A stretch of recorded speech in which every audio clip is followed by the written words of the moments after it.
Spoiler alert, bin Laden dies at the end of it. We knew we weren't coming home from that mission. We were going to die. We're going to get shot down on the way in. We're going to run out of fuel and just be in Pakistan and live our short, miserable lives in a Pakistani prison. If anyone's going to blow himself up, it's bin Laden. We're not coming back. The guy that ended up in the point man position taking me up the stairs of bin Laden's bedroom, he pulled me aside before we left and he said, "Don't take this the wrong way.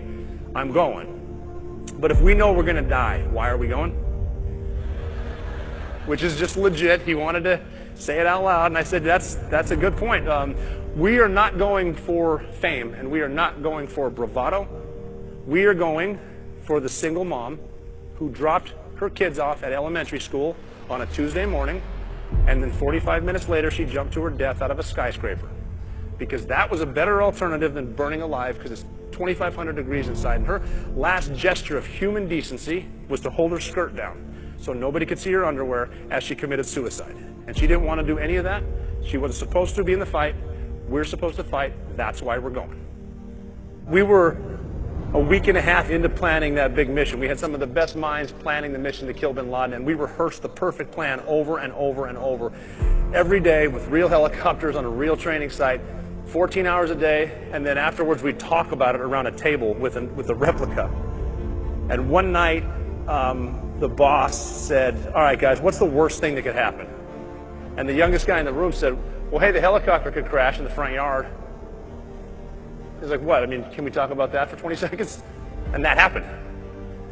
But we were able to take a potentially catastrophic event and turn it into something great because of our preparation.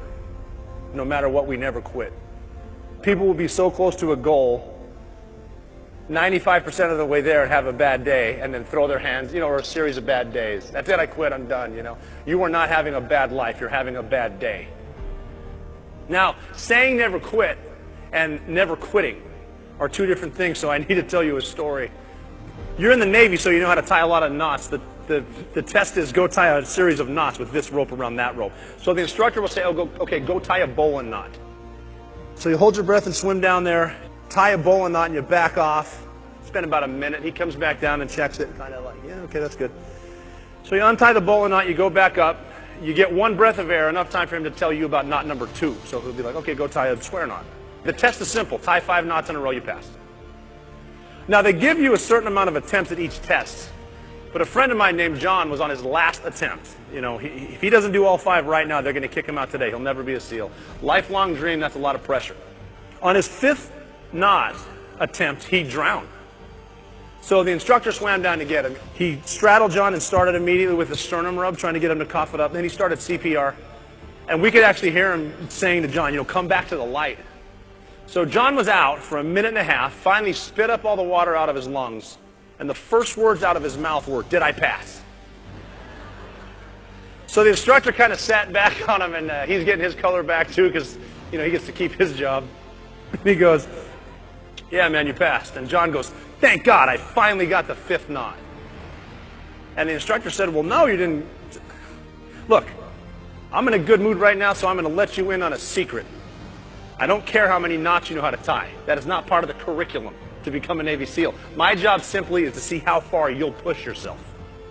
You just killed yourself. You passed the goddamn test. Good job."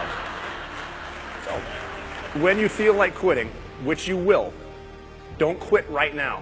Quit tomorrow. Wake up in the morning on time and make your bed the right way. Then brush your teeth. Little victories. Make it to 5 a.m. PT on time. Get through that and make it to breakfast. After breakfast, concentrate on getting to lunch. After lunch, make it to dinner.